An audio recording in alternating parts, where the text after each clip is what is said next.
I'm Jess Pomerantz from Smoked in Columbia, South Carolina, and today I'm making the banana hammock.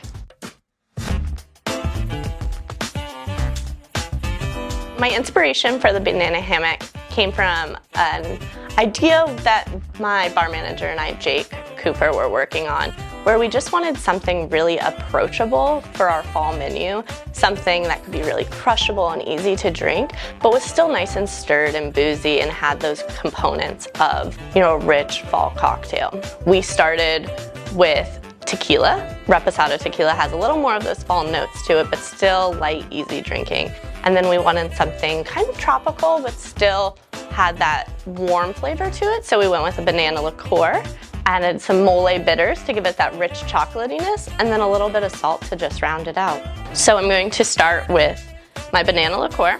I do 1 ounce, 2 ounces of my tequila. So a classic build, just like a martini or a Manhattan. A couple dashes of mole bitters, which are essentially a spiced chocolate bitter. And then a little pinch of salt.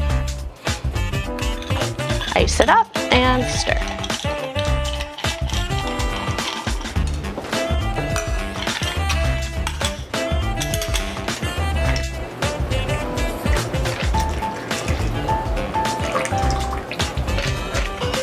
My name is Jess Pomerantz from Smoked in Columbia, South Carolina, and this is the Banana Hammock. Yum.